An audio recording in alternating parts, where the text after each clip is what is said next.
जय हिंद, वंदे मातरम। लिख रहा हूं अपने लहू से आगाज, जिसका कल अंजाम आएगा। लिख रहा हूं अपने लहू से आगाज, जिसका कल अंजाम आएगा। मैं रहूं या ना रहूं, मेरे बाद वतन पर मरने वालों का सैलाब आएगा। ये कथन शहीद आजम वीर भगत सिंह का था। आज 23 मार्च है। जैसा कि हमने इतिहास में पढ़ा है और इस देश का इतिहास रहा है, 23 मार्च सन 1931 को आज ही के दिन रात्रि वेला में शहीद आजम वीर भगत सिंह, उनके साथी वीर सुखदेव, वीर राजगुरु को फांसी के फंदे पर चढ़ाया गया था। अंग्रेजी हुकूमत डोल रही थी भगत सिंह, राजगुरु, सुखदेव की वीरता से, और अंग्रेजी हुकूमत ने कायराना हरकत करते हुए, बिल्कुल चूंकि फांसी का इतिहास रहा है, आज भी फांसी सुबह 5 बजे भोर दी जाती है, लेकिन शायद संभवतः उस समय पहली बार ऐसा हुआ होगा कि रात के अंधेरे में तीनों महावीर, तीनों सूरवीर, तीनों क्रांतिवीर को फांसी दिया गया था। तो आज पूरा राष्ट्र तीन वीरों को, शहीद भगत सिंह, राजगुरु, सुखदेव को याद करता है, नमन करता है। लेकिन केवल याद करने और नमन करने से नहीं होगा, क्योंकि आज भी फेसबुक और ट्विटर में उन्हें नमन करने वाले, उन्हें श्रद्धांजलि देने वालों की संख्या लाखों नहीं करोड़ों में होगी। लेकिन क्या फेसबुक और ट्विटर तक भगत सिंह सीमित रहेंगे, या भगत सिंह के विचार, उनके आदर्श गांव तक जाने चाहिए, खेत खलिहानों तक जाने चाहिए, गांव की पगडंडियों के पार जाने चाहिए? क्योंकि ये भगत सिंह ही कहते थे कि इस देश में असली आजादी उस दिन आएगी जब खेतों में काम करने वाला किसान और फैक्ट्रियों में काम करने वाला मजदूर क्रांति के महत्व को समझेगा और क्रांति में भाग लेगा। तो कम से कम मजदूरों तक तो भगत सिंह के विचार जाने चाहिए, किसानों तक तो कम से कम भगत सिंह के विचार है कि 23 साल का एक नौजवान किस प्रकार दर्शन को तरह भविष्यवाणियां करता है, चर्चा करता है। लेकिन आज भगत सिंह के विचार डीपी तक सीमित रह रहे हैं। आज भगत सिंह की युवा पीढ़ी, क्योंकि भगत सिंह युवा थे, और भारतवर्ष के युवाओं से पूछा जाए आपके पसंदीदा फ्रीडम फाइटर कौन है, बिना किसी विवाद के पहला नाम भगत सिंह का आएगा। लेकिन केवल उन्हें फ्रीडम फाइटर हम ओपिनियन पोल में और वोटिंग में मानने से होगा, या फिर ग्राउंड में लेकर आना होगा? यदि ग्राउंड में लेकर आना होगा तो बताइए, आज के युवा इलेक्टोरल बॉन्ड पर चुप है, आज के युवा पे चुप है, आज के युवा भ्रष्टाचार। तो ये भगत सिंह का भारत नहीं था।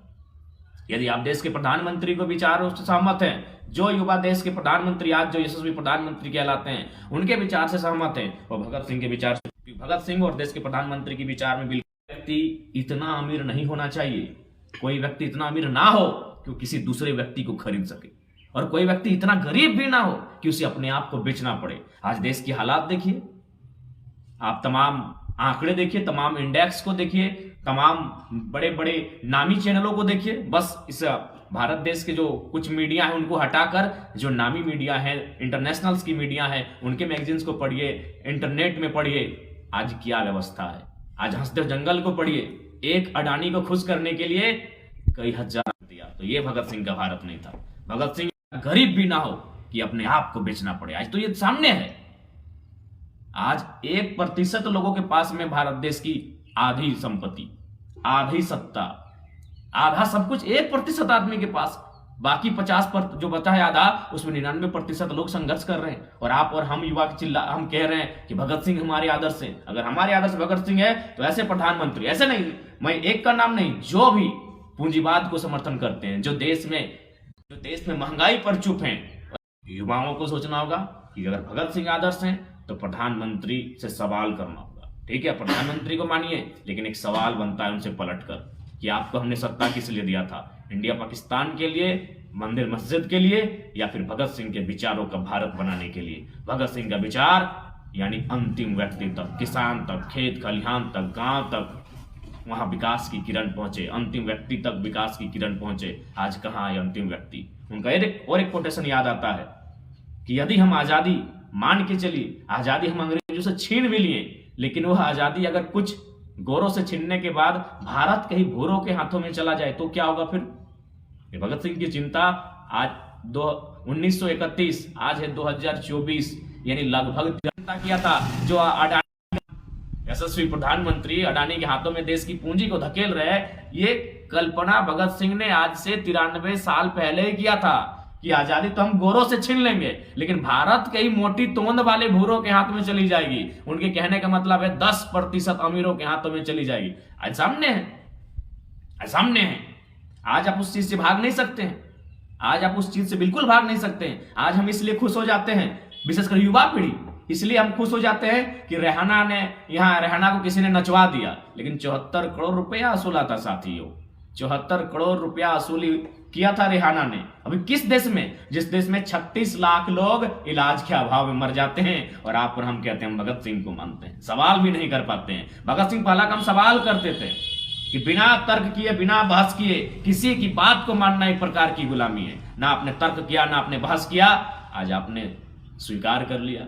इसलिए मैं स्पष्ट कहूंगा, यदि जो आज वर्तमान परिस्थितियों में होने के बाद भी अगर देश के प्रधानमंत्री से सवाल किए बिना उनका समर्थन करते हैं, मैं ये नहीं कह रहा समर्थन ना कीजिए, लेकिन सवाल किए बिना अगर आज देश के प्रधानमंत्री का लोग समर्थन करते हैं, वो भगत सिंह के विचारों के नहीं हो सकते हैं। क्योंकि भगत सिंह का विचार था कि कोई व्यक्ति इतना अमीर ना हो कि किसी आदमी को खरीद ले, और कोई इतना गरीब भी ना हो कि अपने आप को बेचना पड़े। आज देश मुल्क के हालात को देखिए, किसी के पास पैसा है तो अगला को अपने घर में बंधुआ मजदूर बना के रखा है, और किसी के पास पैसा नहीं है तो अपने आप को किसी अमीर के घर में जाके बंधुआ मजदूर बनाकर बैठा है, उसके घर में अपने आप को गुलाम की तरह जीवन यापन कर रहा है। ये परिस्थितियां और ये सच्चाई है भारत की। इसलिए आज भगत सिंह की वो सोच, उनकी विचार आज भी प्रासंगिक है। आज जो 93-94 साल पहले जो भगत सिंह ने चिंता जताई थी इस राष्ट्र को लेकर, वह चिंता आज सत्य साबित होती दिख रही है। आज किसानों की आत्महत्या, छात्रों की आत्महत्या, आज देश में बढ़ती हुई बेरोजगारी, देश में बढ़ती हुई भुखमरी कहीं ना कहीं भगत सिंह की उस चिंता को आज चरितार्थ कर रही है। इसलिए आज भगत सिंह के सपनों का भारत तभी साकार होगा जब समानता की बात होगी, समानता, सामाजिक न्याय की बात होगी। सामाजिक न्याय कहने का तात्पर्य है कि एक व्यक्ति के अरबपति होने से अच्छा है 100 लोग करोड़पति बने, उसे सामाजिक न्याय कहते हैं। जब इस प्रकार की विचारधारा स्थापित होगी, सामाजिक न्याय स्थापित होगा, तभी भगत सिंह के सपनों का भारत साकार होगा। नहीं तो भगत सिंह वही 23 मार्च को हमारे फेसबुक की डीपी में दिखेंगे, हमारे फेसबुक की पोस्ट में दिखेंगे, हमारे इंस्टाग्राम की स्टोरी में दिखेंगे, हमारे व्हाट्सएप की स्टोरी में भगत सिंह दिखेंगे 23 मार्च को। हर साल 23 मार्च को दिखेंगे भगत सिंह, लेकिन हर साल 23 मार्च को नहीं, हर एक दिन भगत सिंह दिखना चाहिए। इस हर गांव में, हर चौक चौराहों में भगत सिंह दिखना चाहिए, क्योंकि आज भगत सिंह के विचार आज भी प्रासंगिक हैं। आज जो 93 साल पहले उन्होंने जो चिंता जताई थी इस देश की हालात को लेकर, इस मुल्क के स्थिति को लेकर, आज जस की तस हमारे सामने है। इसलिए आज हर एक नौजवान को भगत सिंह बनने की आवश्यकता है। आज हर एक नौजवान को भगत सिंह बनकर उनके राह पर चलकर इस राष्ट्र में सामाजिक न्याय, इस राष्ट्र में समाज की समानता को स्थापित करने की आवश्यकता है। कोई भूख से मरता है और कोई करोड़ रुपए अपने बेटे के विवाह में सजावट में लगा देता है। जहां लोग फूल सजाते हैं, लोग पैसे सजाते हैं। यही भारत है, यही भारत है जिसमें आज लाखों लोग शायद प्रतिदिन, महीने में भूख से ग्रसित होते हैं। लाखों लोग, जिस देश में लाखों लोग भूख से ग्रसित होते हैं, उस देश में कोई एक अमीर व्यक्ति अपने बेटे के विवाह में जहां फूल सजाए जाते हैं वहां पैसा सजा दिया जाता है, और हम भगत सिंह के भारत कहते हैं। ये भगत सिंह का भारत नहीं है। भगत सिंह का भारत सामाजिक न्याय पर आधारित है। भगत सिंह का भारत फैक्ट्री में काम करने वाले मजदूर की मुस्कान पर आधारित है। भगत सिंह का भारत खेतों पर काम करने वाले किसान के मुस्कान पर आधारित है। वो है भगत सिंह का भारत। इसलिए आज वास्तव में अगर भगत सिंह को मानते हैं तो भगत सिंह की विचारधाराओं को गांव तक लेकर जाना होगा। हर एक नौजवानों के रक्त में उबाल लाना होगा। वह उबाल सरकार को चुनौती दे सके, वह उबाल यहाँ जो भ्रष्टाचार फैला उस भ्रष्टाचार को चुनौती दे सके, तभी भगत सिंह के सपनों के आधार पर भारत का निर्माण होगा। और अंत में यही कहेंगे, आज जिस प्रकार से दुराचारियों का मनोबल बढ़ा है, अत्याचारियों का मनोबल बढ़ा है, पापियों का मनोबल बढ़ा है, और ऐसी परिस्थिति में हर कोई चाहता है कि भगत सिंह पुनः आए, भगत सिंह दोबारा आए, भगत सिंह फिर से वापस आए। लेकिन दुर्भाग्य और विडंबना है, मेरे घर से नहीं पड़ोसी के घर में भगत सिंह का जन्म हो। मेरे घर में एक कुशल इंजीनियर का, एक कुशल डॉक्टर का, एक कुशल वकील का, एक कुशल अर्निंग करने वाले, लाखों पैसे कमाने वाले शख्सियत का जन्म मेरे घर में हो। ये विचारधारा भारत के लोगों के मन में स्थापित हो चुकी है। पड़ोसी घर में आए भगत सिंह, कोई चिंता नहीं, हम उसका स्वागत करेंगे, ढोल नगाड़े से स्वागत करेंगे, हम उसके लिए फूलों की माला सजाएंगे, बिछाएंगे, हम उसकी जय जयकार करेंगे, लेकिन शर्त है वो पड़ोसी के घर में आए भगत सिंह, मेरे घर में ना आए। मेरे घर में कुशल इंजीनियर आए, मेरे घर में कुशल डॉक्टर आए, मेरे घर में कुशल एडवोकेट आए, मेरे घर में कुशल अधिकारी ऑफिसर जन्म ले। भगत सिंह को अगर जन्म लेना है तो पड़ोसी के घर में जन्म ले। हम उनकी जय जयकार करेंगे, हम उनका तिलक करेंगे, हम उनका यशगान करेंगे, लेकिन मेरे घर में भगत सिंह ना। ये विडंबना है भारत देश की, इसीलिए अपनी विडंबना में बदलाव करना होगा। जिस दिन यहाँ का हर एक व्यक्ति, हर एक तबका, हर एक लोग, खासकर शोषित, पीड़ित, वंचित लोग, जिस दिन यह ठान ले कि पड़ोसी के घर से नहीं, मेरे घर से भगत सिंह पैदा हो और तमाम दुराचारी, अत्याचारियों के खिलाफ आंख से आंख मिलाकर तन कर खड़ा हो जाए, उस दिन इस भारत में बदलाव होगा। जिस दिन यहाँ के लोग हर एक घर में भगत सिंह देखना पसंद करेंगे, खुद के घर में भगत सिंह को देखना पसंद करेंगे, उस दिन भारत की तस्वीर बदलेगी। ऐसे में भारत की तस्वीर नहीं बदलेगी। आज आप देख सकते हैं, जिस देश में भुखमरी हो, जिस देश में लोग इलाज के बाद मर जाते हैं और कोई 74 करोड़ में नाच के चली जाती है, ये भारत की तस्वीर है, ये भगत सिंह के भारत की तस्वीर है। ये नहीं हो सकती है भगत सिंह के भारत की तस्वीर। इसलिए है नौजवानों, अगर भगत सिंह को मानते हो तो अपने कर्म पर विश्वास करना होगा। आज भगत सिंह खुले मंचों पर उनके किताब को पढ़ी, उन्हें साफ साफ कहते हैं कि जो युवा हर बात पर, छोटी मोटी बड़ी बात पर ऊपर वाले का सहारा देते हैं, उसको चढ़ावा देते हैं, मैं उन्हें नामर्द मानता हूं। ये भगत सिंह का स्टेटमेंट था कि कुछ करना है तो ऊपर वाले की भरोसे, आप अपने कर्म पर भी भरोसा कीजिए, अपने हाथों की, अपने बाजों की शक्ति पर भरोसा कीजिए। ये भगत सिंह का कथन था। तो भगत सिंह के सपनों का भारत ऐसा नहीं होना चाहिए कि कोई 74 करोड़ 5 मिनट के डांस में कमाकर चली जाए। भगत सिंह के सपनों का भारत ऐसा होना चाहिए कि किसी को मृत्यु भूख से ना हो, किसी की मृत्यु दुख से ना हो, किसी की मृत्यु इलाज के अभाव में ना हो, किसी की मृत्यु बेरोजगारी से तंग आकर ना हो, किसी की मृत्यु फसल के बर्बाद हो जाने से ना हो। ऐसा हो भगत सिंह के भारत, ऐसा हो भगत सिंह के सपनों का भारत। तभी हम कहेंगे हाँ, ये भगत सिंह के सपनों का भारत है। तो कहां खोजेंगे हम भगत सिंह को? ये तो भगत सिंह नहीं है। अडानी के महल में भगत सिंह नहीं मिलेंगे, अंबानी के बेटे की शादी में भगत सिंह नहीं मिलेंगे। भगत सिंह इन पहाड़ों में मिलेंगे, भगत सिंह गांवों में मिलेंगे, भगत सिंह किसान जो खेतों में काम करने वाले किसान है उसकी मुस्कान में भगत सिंह मिलेंगे। मुझे नहीं मिलते हैं भगत सिंह आज इस देश में, नहीं मिलेंगे। आज घूम के आइए, खोज के आइए, पग पग छान मारिए, कहीं नहीं भगत सिंह दिखेंगे। मिल ही नहीं रहे भगत सिंह, क्योंकि भगत सिंह की भारत है ही नहीं। कैसे मिलेंगे भगत सिंह? आपने इस भारत को कहां बना दिया? आईपीएल के क्रिकेट के मैच में बना दिया। करोड़ों के सट्टे में अपने भारत को खोज रहे हैं, तो भगत सिंह वहां नहीं मिलेंगे। भगत सिंह वहां मिलेंगे जहां कोई युवा बेरोजगारी से तंग आकर आत्महत्या नहीं कर रहा हो। भगत सिंह वहां मिलेंगे जहां दिन भर मेहनत करने के बाद, अथाह मेहनत करने के, परिश्रम करने के बाद हल्की सी मुस्कान जब किसान के मुख पर दिखे, भगत सिंह वहां मिलेंगे।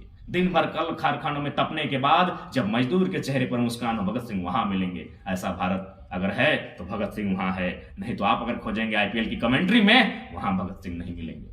आप खोजेंगे इन बड़ी बड़े महंगे महंगे लोगों के बीच भगत सिंह को, वो नहीं मिलेंगे। क्योंकि उन्होंने साफ कहा था कि आजादी हम गोरों से तो ले आएंगे, लेकिन गोरों से अगर ले भी आएंगे तो क्या फायदा होगा अगर आजादी भूरों के हाथ में चली जाए। आज भूरों के हाथ में आजादी है। भूरों का मतलब भारत के रईस लोग, भारत के अमीर लोग, भारत के पूंजीपति लोग, भारत के कॉर्पोरेट लोग, भारत के बिल्डर लोग, भारत के उद्योगपति लोग, इलेक्ट्रल बॉन्ड। और उसके बाद भी आप चुप बैठे और कहेंगे हम भगत सिंह को मानते हैं। इसलिए भगत सिंह के सपनों का भारत अभी कोसों दूर है। उस भारत को युवाओं को लेकर जाना होगा, और तभी जब युवा खुद को भगत सिंह माने। आज युवा अपने आप को कमाऊ इंसान बनाना चाहता है, भगत सिंह तो विडंबना रह गया है। इसलिए आज भारत की तस्वीर तभी बदलेगी, भगत सिंह के सपनों का भारत तभी बनेगा जब हर एक युवा के भीतर भगत सिंह जैसा शेर दिल इंसान होगा। इसलिए आज भगत सिंह के शहादत दिवस पर, राजगुरु के शहादत दिवस पर, सुखदेव के शहादत दिवस पर उन तीनों वीरों को नमन करते हुए, वंदन करते हुए, और वो गीत बचपन से सुनते आए हैं कि वतन वालों वतन न बेच देना, ये धरती ये चमन न बेच देना, शहीदों ने जान दी है वतन के वास्ते, शहीदों के कफन बेच न देना, वतन वालों वतन न बेच देना। तमाम तीनों को वंदन करते हुए, नमन करते हुए, इस मिट्टी, इस यशस्वी मिट्टी को नमन करते हुए, जिस मिट्टी में ऐसे वीरों का जन्म हुआ है।